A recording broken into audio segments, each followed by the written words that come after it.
Le doy la bienvenida a Federico Comesaña, que hoy nos propone analizar el último dato de déficit fiscal que se conoció en las últimas horas. Fede, ¿cómo estás? Todo bien, ¿y tú? Muy bien. Bueno, analicemos los datos que presentó el Ministerio de Economía ayer en la tarde y veamos un poco la evolución. Es el dato que cierra el año y con lo cual podemos hacer un balance de la trayectoria de mediano y largo plazo de la evolución del resultado fiscal. Lo que vemos son los números como se presentaron estrictamente con criterio contable, es decir, cómo las normas internacionales llevan a medir los distintos aspectos del déficit fiscal. Y eso nos da un déficit de 2,7%, muy por debajo del 3,5% del año pasado. Y hago esta puntualización porque hay otro criterio para medirlo, que lo que hace es eliminar el efecto de los cincuentones, el Fondo de la Seguridad Social que se creó a partir de la solución que dio el gobierno a la problemática de los cincuentones. Y si vemos la segunda placa, lo que nos muestra es esa corrección. Cuando corregimos el efecto cincuentones, tenemos un déficit de 4%, es decir, medio punto más que el año pasado, y como ven es el valor más alto de la serie, incluso teniendo en cuenta años posteriores a la crisis de 2002, para el cierre de un año.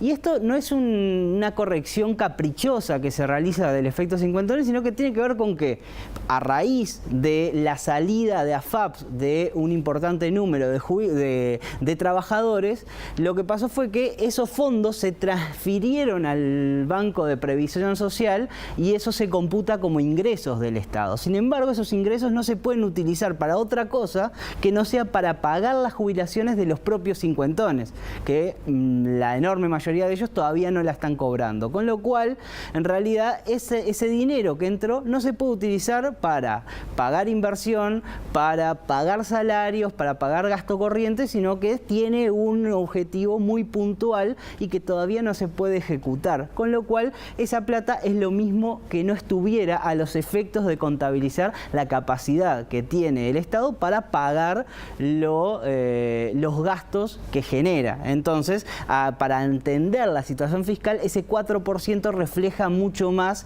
la situación actual de las finanzas públicas. Y veamos cómo queda esto en función de lo que esperaban los analistas y sobre todo lo que espera el gobierno.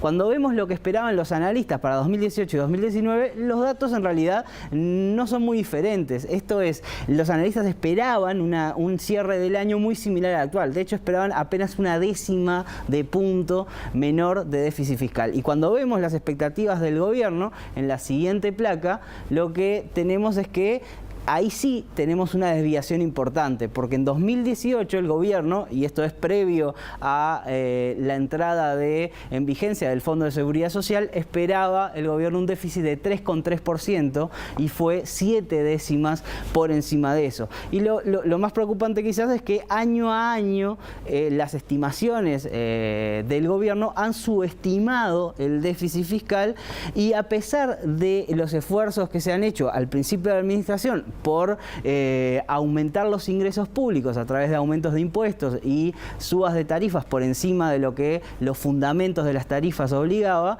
aún así el gasto creció y creció mucho más, y eso llevó a una situación fiscal que hoy se agrava a la entrada del año electoral. Bien, en resumen, pese a todos los esfuerzos, el déficit fiscal creció, y eso me imagino brevemente que deja muy poco margen para la campaña electoral y los candidatos para que puedan seguir diciendo que no va a haber un ajuste o que no lo prevean en los primeros años del próximo gobierno, sea quien sea que gane. Exactamente, hoy los analistas privados, en particular las voces más reconocidas dentro de los analistas, hablan de un ajuste que va a ser totalmente necesario y que si bien podría llegar a tener algún componente de baja de gastos, sí o sí va a tener que pasar por aumento de ingresos. Entonces, por ahí va a haber que pedirle explicaciones adicionales a aquellos candidatos que hablen de reducción de impuestos y de baja de tarifas en los primeros años en particular de la nueva administración.